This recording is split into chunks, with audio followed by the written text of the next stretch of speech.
This is a sports catastrophe production.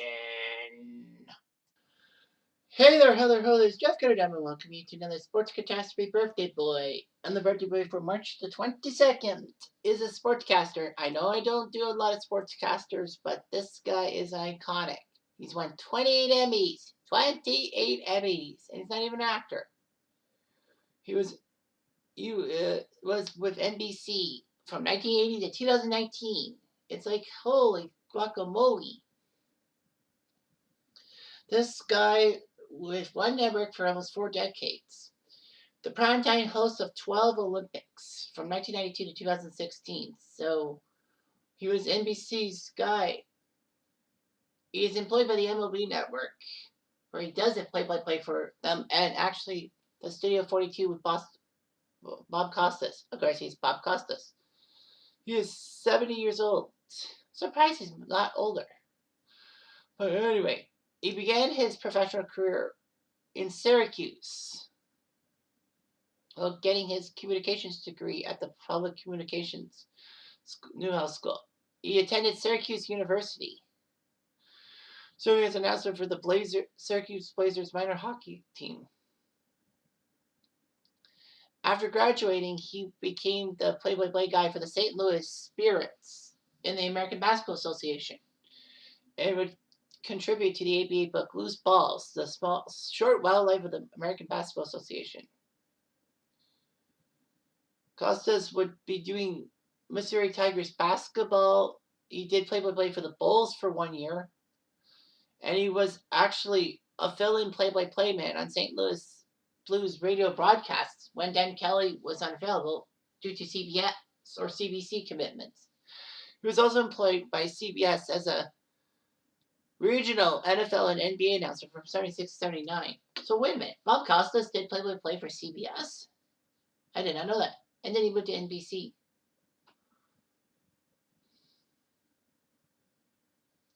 At 28 years old, Costas got to NBC and all that. He would do NFL and NBA coverage, hosting it from the studio, and sometimes doing games and all that. So he did it for NBA and MLB and all that. There were plenty of times he did some stuff for that. He would actually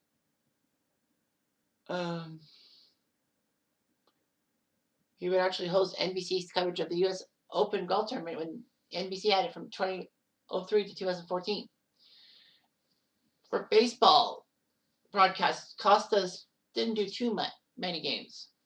Like, he wasn't the main NBC MLB guy. That was Vin Scully.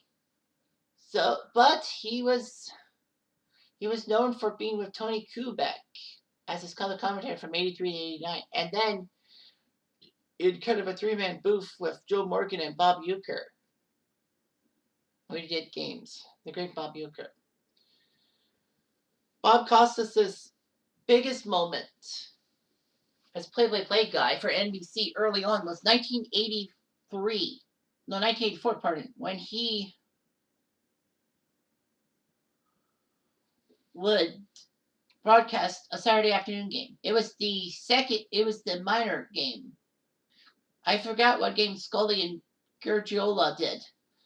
But he went down in baseball lore for the game June 1984. It was the Cubs versus the Cardinals at Wrigley Field, the big rivalry and all that. However, this game would be notable for the Cubs trailing in the bottom of the ninth against Bruce Sutter, who was this superstar closer, and Ryne Sandberg, not really known for his power at the time, hit a home run to left field to tie the game at 9. The Cardinals would score 2 runs in the top of the 10th to make it 11-9, including Willie McGee, who hit a single to hit for the cycle. And everyone thought Willie McGee was the best player in that game. But Sandberg somehow came up in the 10th inning again against Sutter. I'm surprised that St. Louis didn't put another guy in to close the game. But Sandberg, with a runner on base, hit a home run to make it 11-11. So he went deep into left field bleachers again. The Cubs would get a walk-off hit in the 11th, but Sandberg made it famous. It's known as the Sandberg game. It put Bob Costas kind of on the map as being a pretty good play-by-play guy. Costas was supposed to be in the... Well, Costas did the ALCS in 1985 when the Jays blew that 3-1 series lead. But in 1986, Costas was at Shea Stadium for Game 6 because he was going to be in the Boston dressing room or clubhouse for the presentation of the World Series trophy because Boston was up 5-3 after 9.5 innings. Unfortunately, Boston had a lot of problems. And of course, they lost the game thanks to Bill Buckner's error and all that.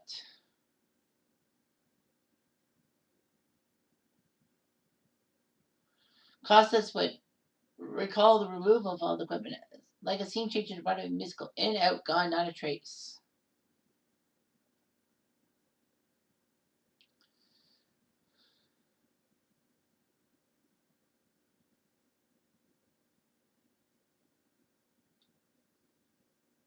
So Bob Costas did his job and all that.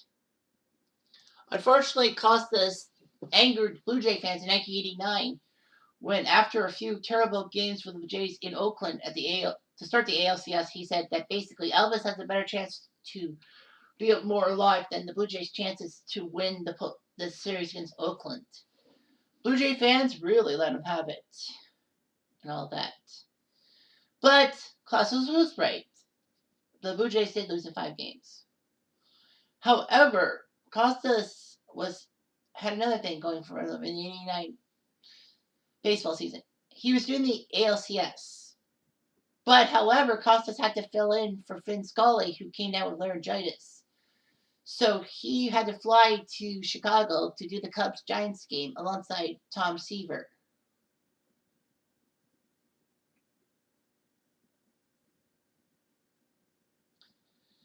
So, yeah. Game 2 in the NLCS was on October 5th, which actually was an off day for the ALCS because the ALCS did the first 2 games. Of course, that was a travel day. So NBC flew Costas from Toronto to Chicago to substitute for Scully. Then Costas flew back to Toronto doing ALCS stuff. I believe Marv Albert did a game in the NLCS too, if memory serves me right. But anyway, Costas would anchor pre- and post-game shows for NFL broadcast and do the pre- and post-game shows for many World Series and All-Star games during the 1980s. Costas got to do play-by-play for baseball games for NBC once they got their baseball contract back after 6 years of insolvency. He would call many plays, including Tony Pena's 13th inning home run to start the 95 ALDS for the Indians against the Red Sox. He would also be in with Morgan and Euchre to call the famous Derek Jeter home run that Jeffrey Meyer batted into the stands and all that. He did pretty well for himself and all that.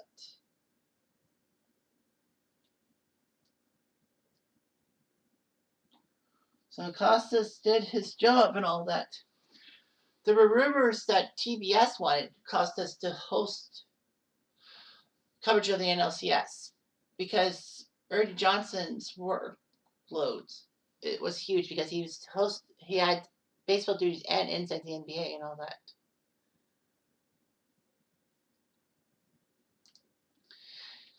that. He also broadcast NBA games. He wasn't the main play-by-play guy for NBC. Well, Costas would host the telecast and all that, be the studio host and all that. But he was the lead play-by-play guy for the NBA and NBC, mostly because Marv Albert's problems with sexual assault and all that. So Costas was the guy, remember, who called Michael Jordan's bucket in Game 6 of the 1998 NBA Finals that saw the Bulls win their 6th title. He goes, if that's the last shot of Michael Jordan, it was worth it.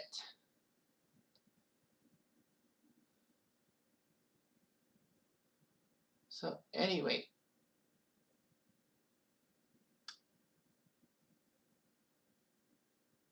COstas did okay. COstas would be the main guy for professional football for NBC in the studio and all that. He was hosting the pregame show Football Night in America before Mike Tirico took over. I think it was Tirico or someone. Anyway.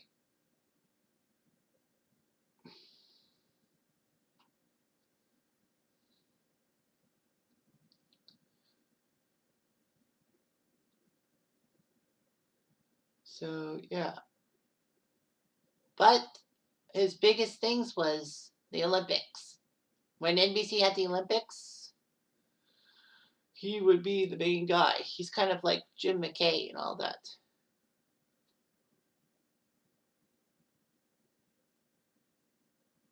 So anyway,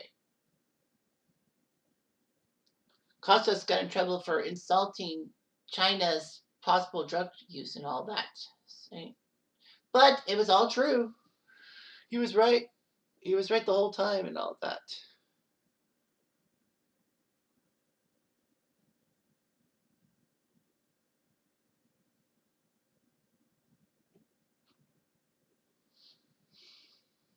So anyway.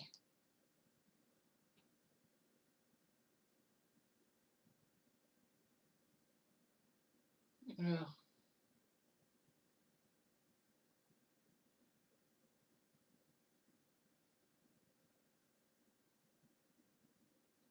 So yeah, he did a lot of stuff.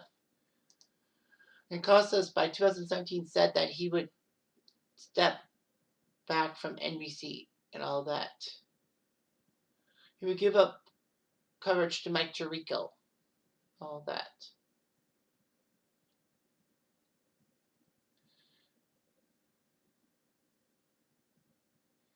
So yeah, COstas left and all that.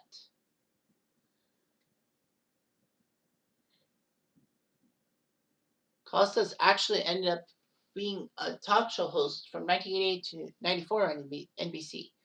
It was a 1:30 a.m. show after Johnny Carson's Tonight Show and David Letterman's Late Night before Letterman went to CBS, I think. COstas and a single guest would converse for 30 minutes. And all that.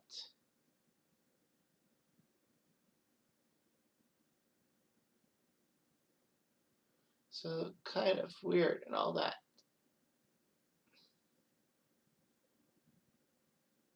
COstas could have been the first host of the Late Late Show after Letterman's show, but he refused.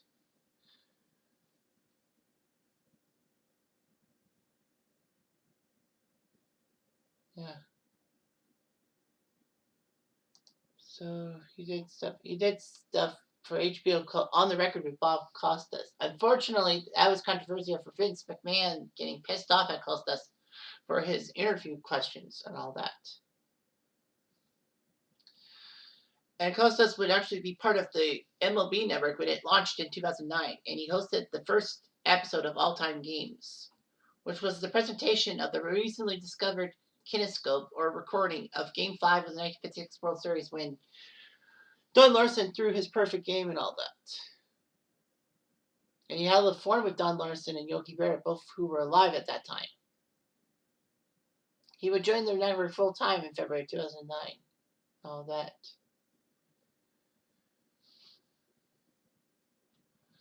So anyway, yeah. He did his job and all that.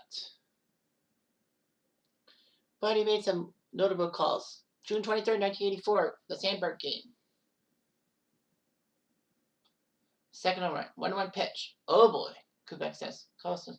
And he hits it to deep left center. Look out! Do you believe it? It's gone. We will go to the 11th, tied at 11. 95 for the Braves, he said. Left center field, Grissom on the run. The team of the 90s has its world championship. That's when the Braves finally won the title. Game 7 of the 97 World Series. The 0-1 pitch, a liner, off Yankees glove into center field. The Florida Marlins have won the World Series.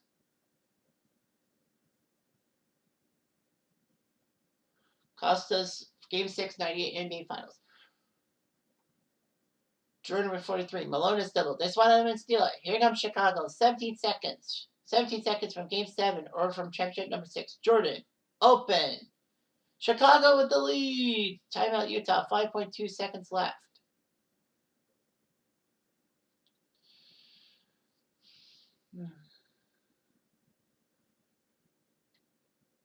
So yeah, COstas is a big baseball fan and all that. He actually delivered the eulogy at Mickey Mantle's funeral. It was just amazing. So it's amazing what he did and all that. COstas actually carried a 1958 Mickey Mantle baseball card in his wallet every time.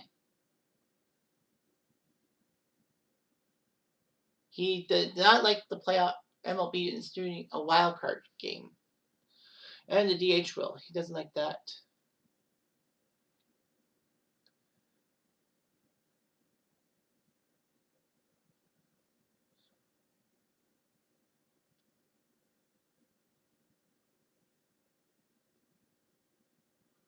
So anyway,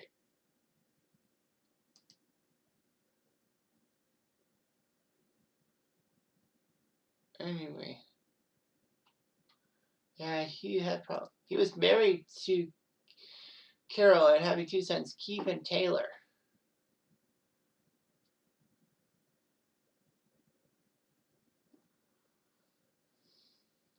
All that. But they divorced in 2001. So in 2004, he married his second wife. All that. So yeah, so many awards for him. In popular culture, he was in the movie The Scout. Oh yeah, that's right, The Scout. He was the play-by-play announcer. Remember when Brendan Fraser, Canadian, I must add, plays a baseball prodigy in Mexico who has personal problems, and the Yankees try to sign him and all that. He was in basketball too. And was in Cars and Cars 3 as Bob Cudless. All that. Some stuff and all that. On TV, he was in The Critic, like I said. I like the show The Critic when he was announcing for the New York Marathon that Jay Sherman was trying to run the New York Marathon to prove that he was not a wimp. But unfortunately, it took him 2 days to do it. All that.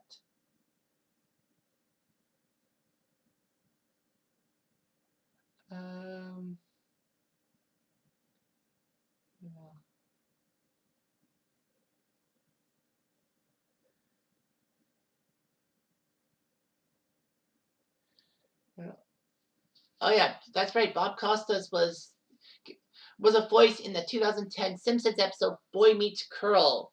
You know, the episode that Homer and Marge become part of the U.S. mixed curling team in Vancouver. And he says that when the U.S. wins a gold medal, it's their only medal in the Olympics. So it's like, well, that's stupid. Well, because they said mixed curling was a demonstration sport, which doesn't count in the medal standings. And he said the Americans were playing Russia in the gold medal game in hockey. The Americans would have been given a silver at the worst. So a couple of big blunders and all that. And he was in the Family Guy episode Turban Cowboy when he talks to Peter Griffin after he wins the Boston Marathon by running people down, causing a lot of problems and all that.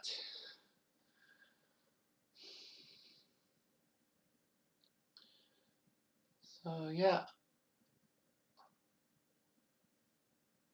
He was the play-by-play guy for Triple Play 2002 for the PS2, which kind of sucked in a way.